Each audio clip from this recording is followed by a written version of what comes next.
Hey, this is Ish, and today I'll be talking to you about the power of visualization.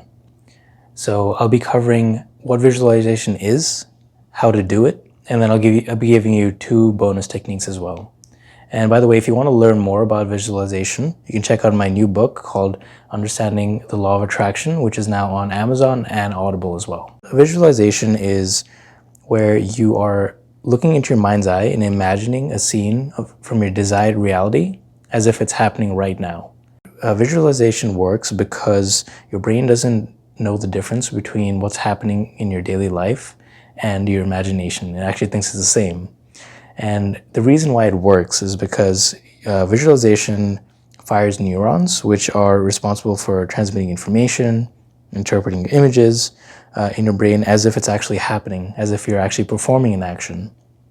So if you think about it for a second, if you close your eyes, and now imagine biting into a sour lemon.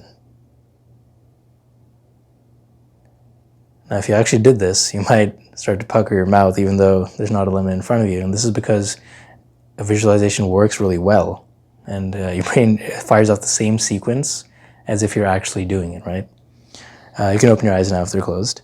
So there was a 2004 study done by the Cleveland Clinic, and this was aimed to study the impact that visualization had on finger strength in participants. So they basically got a group of participants and they separated them into three groups. And they asked them to follow a specific regimen for 3 months. And basically the first group physically performed the finger exercises prescribed to them, and they did nothing else, just the finger exercises. The second group just visualized the performing the finger exercises. So they didn't actually do anything, but just imagined it or visualized it in their mind's eye. And then the last group, they didn't do anything at all. And then at the end of 3 months, they had the participants, measure their strength again. And the first group, who just did the finger exercises and nothing else, they saw a 53% increase in finger strength. Then the second group that just visualized it, and remember they're not actually doing the exercises, just visualizing it in their head, they saw a 35% increase in finger strength. And obviously the third group, nothing happened. So it's crazy to think that the group that just visualized it and actually didn't perform the action saw a 35% increase in their strength compared to before. And keep in mind, they didn't move or anything, right? So this is pretty profound. And a lot of the top Olympic athletes and actors, I know Jim Carrey does it as well, do visualization and incorporate it into their daily life. And they think that that's the reason why they were successful, is because visualization helped. So Michael Phelps, who was a 23-time gold medal winner, he was actually taught the visualization techniques as a teenager by his coach, Bob Bowman. And Bowman actually strongly believed in the power of visualization.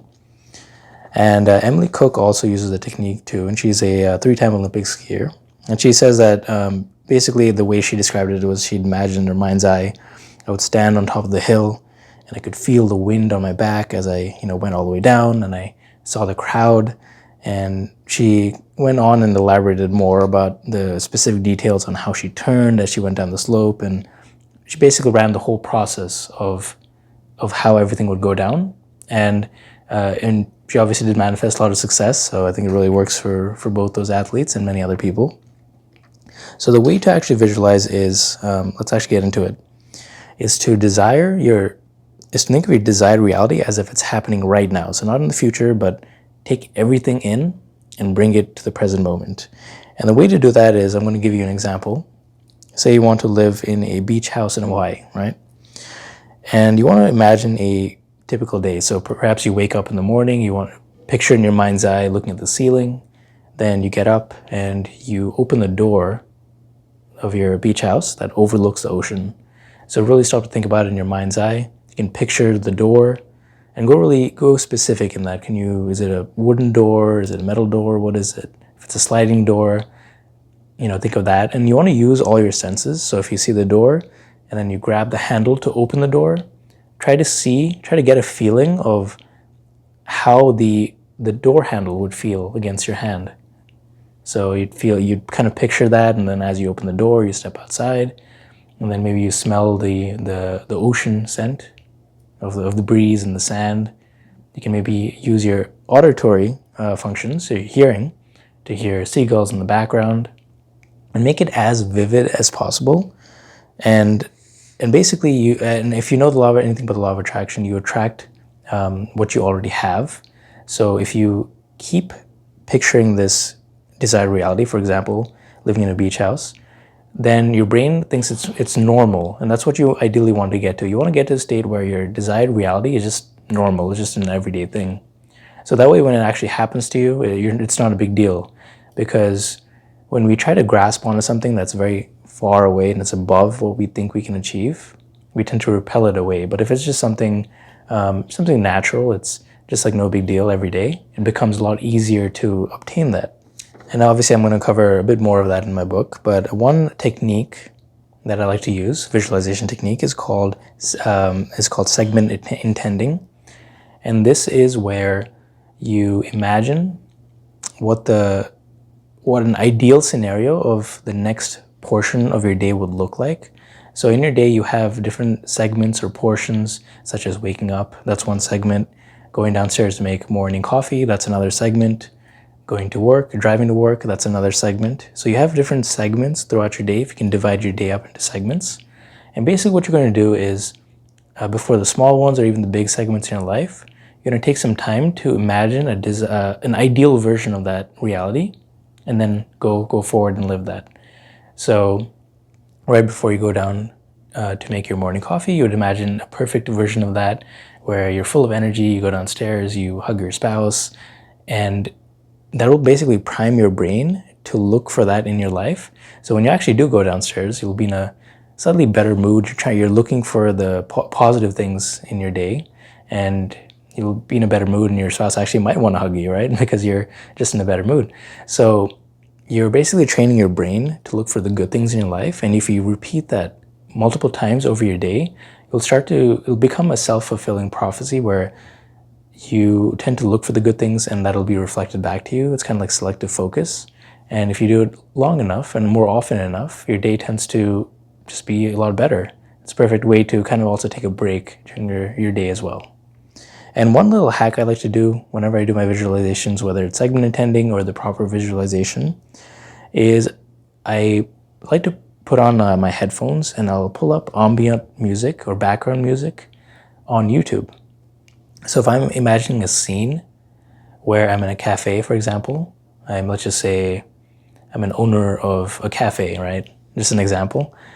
I'll actually put my headphones in and play a ambient background noise of people in a cafe where you can hear like the clinking of the cups and coffee machines going off in the background, and people lightly talking in the background.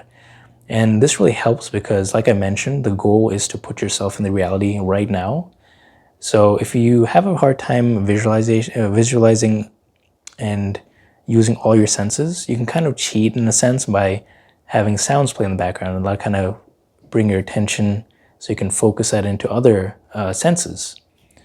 So then it'll be a lot easier to imagine yourself in a cafe, obviously, if you hear the noises. Better yet, if you have a picture in front of you of a cafe, then that's better. But ideally, you want to also stretch out your imagination because the world's your oyster, basically. So you can imagine an ideal state. And if you can't find that in a picture, obviously use your imagination. But if your ideal thing, like let's say a particular car, for example, that you want to manifest, you can visualize that or look at a picture, and that'll help you a lot. Just on YouTube, there are so many different videos out there. There's just like everything's uploaded on YouTube nowadays. So you can actually get a good sense of your ideal reality just by watching YouTube videos. So for example, if you want to live in Manhattan, right, there are first-person videos people shoot just walking down the street. And if you play that with your headphones in, you can actually pretend it's almost as if you're actually there. Because if you really believe it and not just watch it as if it's like some video on YouTube, but actually immerse yourself there and try to see through the camera lens as if you're actually there while you visualize, that actually makes your visualization a lot stronger. So I hope you practice this, and this technique really helps. It's really great to do, and I also recommend doing it right before you go to bed or upon waking. Those are the best times to do it. Thank you.